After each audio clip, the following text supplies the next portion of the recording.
드라마 이상하른 변호사 우영우가 선풍적인 인기를 끌고 있습니다. 많이들 보시죠? 앞으로 해도 우영우, 뒤로 해도 우영우. 천재적인 두뇌와 자폐 스펙트럼을 동시에 가진 신입 변호사 우영우가 법정 사건을 해결해 나가는 모습을 통해서 장애인을 바라보는 우리들의 시선이 어떤지를 한번 생각하게 만드는 그런 좋은 드라마인 것 같습니다. 근데 실제로 자폐를 가진 한 아이의 어머니가 장애 보호자 카페에 이런 글을 썼습니다. 천재이며 대형 로펌의 변호사라는 사회적 상류 계급을 성취한 우영우에 대한 설정 자체가 불편한 게 사실입니다. 초등학교 6학년인데 아직도 대변 뒤처리도 못하는 우리 아이와 비교하면 더 그렇죠 라는 그런 불편한 속내를 드러냈습니다. 실제로 장애를 가진 사람 중에서 우영우와 같이 동시에 천재성을 가진 경우는 흔하지가 않다고 합니다. 찾아보기가 쉽지 않다고 합니다. 이 드라마에서 사건의 해결은 대부분 우영우의 천재성에 기인해서 일어나게 됩니다. 다시 말하면 장애인이라 가능한 것이 아니라 우영우니까 가능한 일입니다. 사람들은 천재이자 자폐인이고 고래 덕후인 우영우에 대한 관심과 애정으로 신드롬에 가깝습니다. 하지만 사람들이 관심을 갖고 있는 그것은 무엇인가 들여다보면 장애라기보다는 천재성에 환호를 하고 있습니다. 그래서 우리들의 모습을 보면서 아직도 이 땅에서 무관심한 그늘에 가려져 살아가고 있는 그런 장애인들의 그런 힘들고 어려운 삶을 보게 되는 것입니다. 오늘 본문에서도 사람들의 무관심의 그늘에 가려져 자신이 가지고 있는 질병으로 고통당하고 있는 여인이 등장합니다. 그 여인은 바로 혈루증을 12해 동안 앓았던 여인이었습니다. 당시 혈루증은 부정한 병으로 간주되어서 사람들과 가까이 할 수가 없었습니다. 그런데 이 여인은 12년 동안 혈루증을 앓았던 것입니다. 지난 12년 동안 이 여인 근처에 가까이 하는 사람이 없었을 겁니다. 그리고 이 여인에게 관심을 가졌던 사람도 거의 없었을 것입니다. 그래서 이 여인은 예수님께서 그 마을을 지나가실 때도 수많은 군중이 그를 에워싸며 갈 때에도 그 무리들 가운데 감히 끼지 못하고 저 끝자락에서 서성거려야만 했었습니다. 오늘 본문에서도 이 여인의 이야기는 중심을 이루지 못하고 있는 것을 보게 됩니다. 오늘 본문인 마가복음 5장 21절에서 43절까지의 내용을 보면 두 개의 사건이 있습니다. 하나는 예수님께서 회당장 야이로의 딸을 살리시는 사건이 있고, 또 하나는 예수님께서 12해 동안 혈루증을 앓던 여인을 고치시는 사건이 있습니다. 그 사건의 전개를 보면 예수님께서 회당장 야이로의 딸을 살리러 가시는 도중에 이 혈루증을 앓던 여인을 고치시는 사건이 마치 사파처럼 부록처럼 그렇게 끼어져 있는 것을 보게 됩니다. 오늘 본문에서도 이 여인은 중심을 이루지 못하고 남의 이야기에 묻어가는 사람처럼 자기 나름대로의 이야기를 갖지 못한 여인이었습니다. 당시 회당장은 회당에서 이루어지는 업무, 즉 재판을 주관하고 설교자와 성경 봉독자를 선정하고 설교의 심사 감독 등 그 모든 업무의 일체를 총괄하는 최고 책임자로서 사회적으로 높은 신분이었습니다. 그리고 유대 사회에서 회당장이라는 신분이 종교적으로나 사회적으로나 상당히 존경을 받는 그런 지위였습니다. 대단한 영향력을 가진 인물이었던 회당장이 자신의 병든 딸을 살려달라고 간청을 하였고, 예수님은 기꺼이 그의 청을 받아들여 그의 집으로 향하고 계셨습니다. 사람들 또한 예수님의 행보를 당연하게 여겼습니다. 그럼 저렇게 훌륭한 분의 따님이 아프니 당연히 예수님이 고쳐주셔야지, 당연히 예수님께서 도와주셔야지, 그렇게 예수님 행보를 당연하게 여겼습니다. 그렇게 회당장 야이로는 그날 사건의 중심에 서 있었습니다. 그러나 12해 동안 혈루증을 앓던 여인은 영원한 주변인으로 서 있었습니다. 회당장 야이로의 이름은 성경이 기록하고 있지만 이 여인의 이름은 무엇인지 밝히지도 않고 있습니다. 그저 12해 동안 혈루증을 앓았다라는 그런 표현으로만 불려지고 있습니다. 그녀의 이야기는 처음부터 관심을 갖지 못했고 그녀는 갑자기 끼어든 불청객처럼 등장을 합니다. 사람들은 그 여인의 존재에 대해서 관심을 갖지 않았고 그 여인이 예수님 앞으로 나오는 것도 원하지 않았습니다.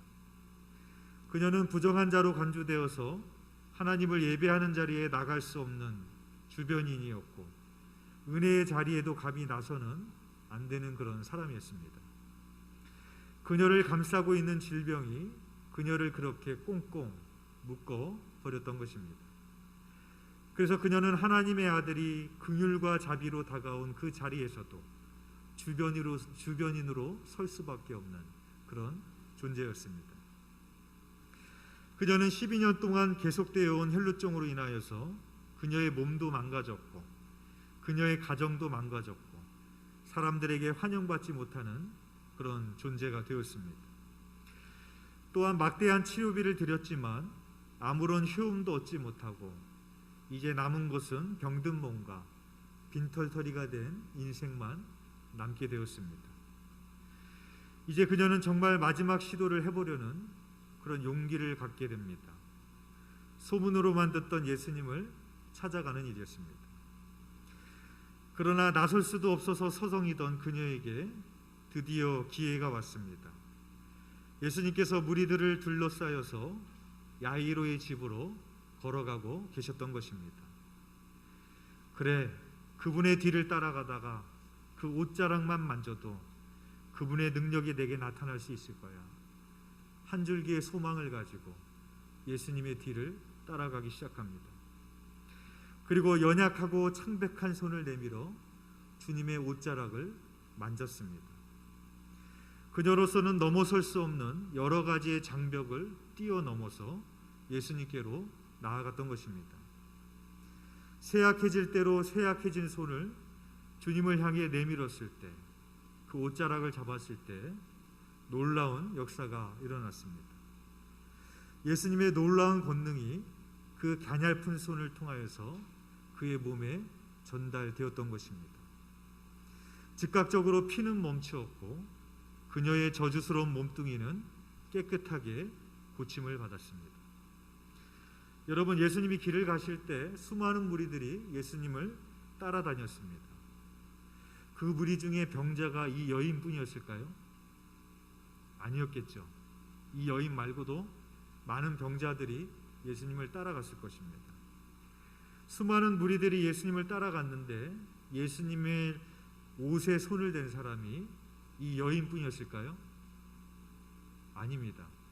그 외에도 많은 사람들이 예수님의 몸을 만졌을 것이고 예수님의 옷에 손을 댔었을 것입니다.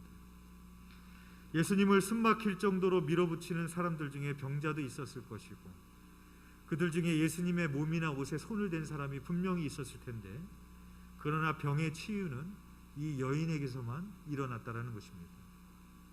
왜 그렇겠습니까?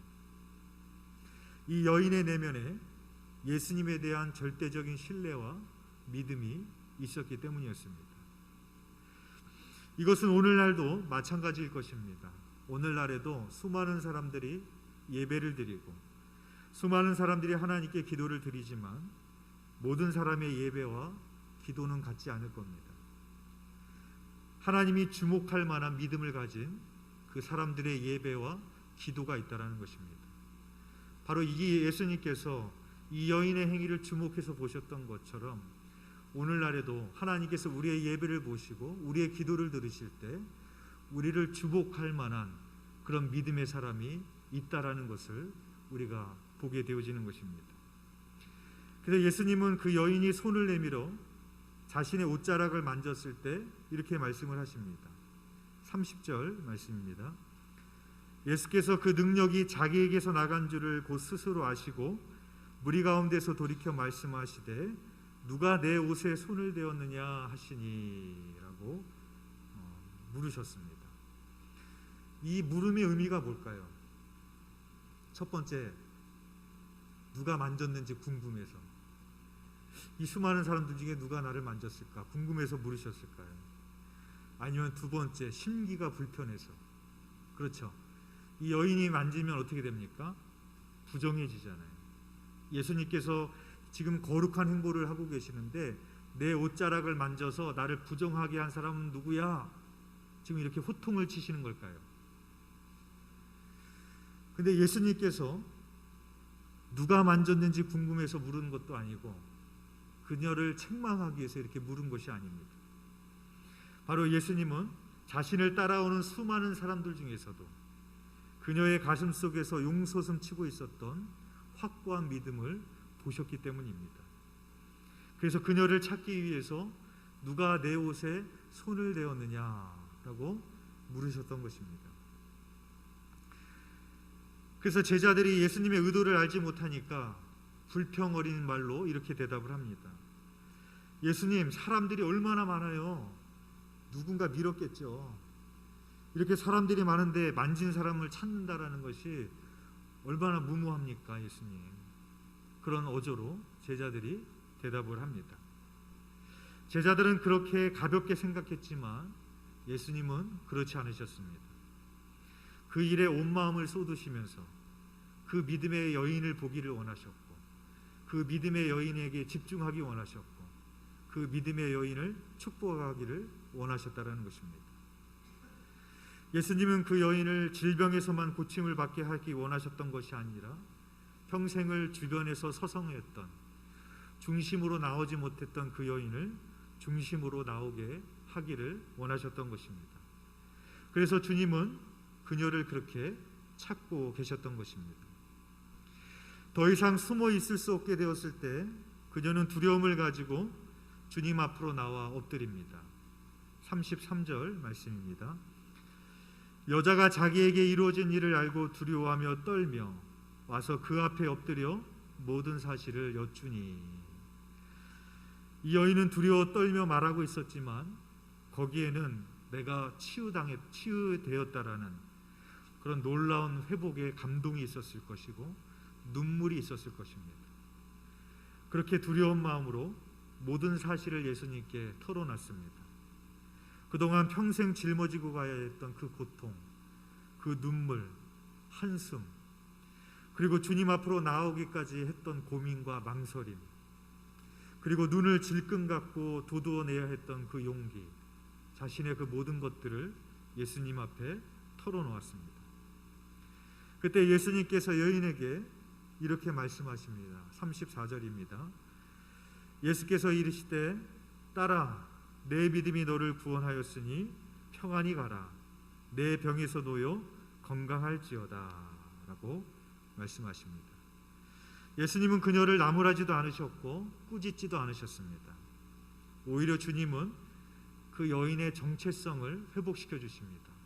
뭐라고 부르시는가 하면 딸아라고 부르십니다. 너는 하나님의 딸이야. 너는 하나님의 가족이야. 주님이 그렇게 따뜻하게 불러주시는 거죠. 지난 12년 동안 누구도 나에게 가까이 하지 않으려고 했던 그런 존재였지만 너는 여전히 하나님이 사랑하는 존귀한 딸이라고 주님께서 그렇게 불러주셨을 때 그의 여인의 마음은 그동안 얼어붙었던 차가운 마음들이 눈 녹듯이 녹아내렸던 그런 은혜의 사건이었을 것입니다. 예수님은 그렇게 그녀의 정체성을 먼저 회복시켜 주셨습니다. 그리고 나서 그 여인의 믿음을 칭찬하십니다. 뭐라고 하시는가 하면 너의 믿음이 너를 구원하였도다 라고 말씀하십니다. 여기서 예수님은 내가 너를 구원했다 라고 말씀하시지 않으십니다. 너의 믿음이 너를 구원하였다라고 말씀을 하십니다. 예수님은 오직 그녀의 믿음에 대해서만 말하실 뿐 자신이 행하신 일에 대해서는 전혀 언급하고 계시지 않는 것을 보게 되어집니다. 이것이 우리에게 무엇을 말해줍니까? 우리의 믿음이 그만큼 중요하다는 것입니다. 여러분, 인생의 절망적인 순간을 만나게 될 때 모두 다 믿음을 가질까요? 오늘 이 혈루증을 앓던 여인의 이야기를 여러분이라고 한번 상상해 보십시오. 여러분이 지난 12년 동안 병을 앓았습니다. 그런데 아무런 차도도 없어요. 그 병원비로 모든 재산을 탕진했고 가정이 망가졌고 사람들은 내 주변에 있지 않습니다. 그 순간에 여러분이 주님의 옷자락을 잡아야겠다라는 믿음이 있으실 것 같으십니까? 아니면 없으실 것 같으십니까? 물론 여러분들은 있으실 겁니다. 그런데 실제로 교회를 아무리 오래 다닌 사람도, 하나님을 정말 믿는다, 오랫동안 믿었던 사람도 이 12해 동안 혈루증을 앓았던 이런 절망의 나락으로 떨어졌을 때, 그 시간이 12년 동안 지속되어 왔을 때, 아무런 변화도 없고 아무런 차도도 없을 때 믿음을 나는 저버리지 않는다? 그런 사람 많지 않습니다. 대부분 포기합니다. 대부분 하나님을 저버립니다. 대부분 기도하지 않습니다. 그래서 이 여인의 믿음이 대단한 겁니다.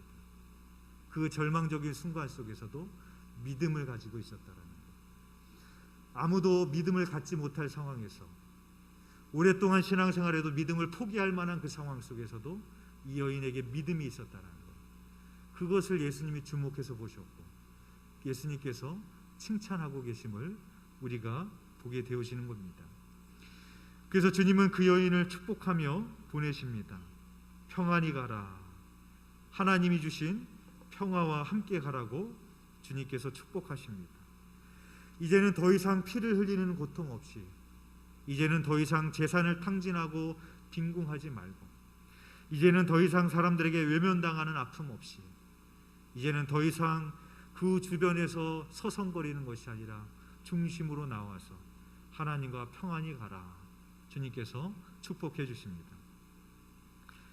나는 위대한 과학자보다 신실한 크리스천이고 싶다라는 책을 쓴 정근모 박사가 있습니다. 정근모 박사는 늘 1등에 익숙했던 사람이었습니다. 당시 명문이었던 경기 중고등학교를 수석으로 입학했고 고등학교를 4개월 만에 월반해서 서울대학교에 차석으로 입학했던 천재였습니다. 24살에 플로리다 대학교에서 박사학위를 받고 교수가 돼서 꼬마 교수라는 별명도 생겼습니다. 한국에 귀국해서는 한국과학기술원을 설립해 세상의 주목을 받았고, 그렇게 승승장구하던 그에게 어느 날 큰 시련이 찾아왔습니다. 사랑하는 아들이 신부전증으로 투병하게 된 겁니다. 고통스러워하는 자식 앞에서 자신의 탁월함이 아무것도 아니라는 사실을 경험하게 됩니다. 자신이 얼마나 나약하고 무기력한 존재인지를 철저히 깨닫는 시간이었습니다. 그러나 자신의 나약함과 한계를 깨달으면서 그 고통스러운 순간에 그는 하나님에 대한 믿음을 갖게 되었습니다. 그리고 아들에게 신장을 떼어주는 과정에서 하나님을 만났고 하나님의 사랑을 깨달았습니다. 그는 이렇게 고백합니다. 아들의 질병으로 인한 애통함이 없었다면 제가 하나님 앞으로 나아오는 일은 아마 없었을 것입니다. 라고 그렇게 고백합니다. 사랑하는 여러분, 아무리 큰 아픔의 자리에 있어도 그것 때문에 주님 앞에 나올 수 있다면, 그것 때문에 손을 내밀어 주님의 옷자락을 만질 수 있다면, 그 옷자락을 잡고 살아갈 수 있다면 그것이 진정한 축복인 줄 믿습니다. 예수님께서는 12의 혈루증 앓던 여인을 고치시고 그 행보를 멈추시지 않으셨습니다. 곧장 회당장 야이로의 집으로 향하셔서 죽은 야이의 딸을 살리시는 장면이 나오고 있습니다. 예수님의 행보는 오늘날 우리들에게도 계속해서 이어지고 있는 것입니다. 우리를 어둠의 자리에서 불러내셔서 너는 내 옷자락을 잡고 살아라, 그렇게 말씀을 하십니다. 병든 내 옷자락을 잡고 살지 말고, 절망의 옷자락을 잡고 살지 말고 내 옷자락을 잡고 살아라. 주님께서 우리들에게 그렇게 말씀하십니다. 인생의 어떠한 절망의 순간에도 이 여인이 가지고 있었던 그 믿음이 있기를 소망합니다. 모든 사람들이 다 믿음을 저버릴 만한 그런 상황 속에서도 주님의 옷자락을 잡아야겠다라는 그 믿음으로 하나님의 놀라운 역사를 경험하시는 믿음의 사람이 되시기를 주님의 이름으로 축원드립니다.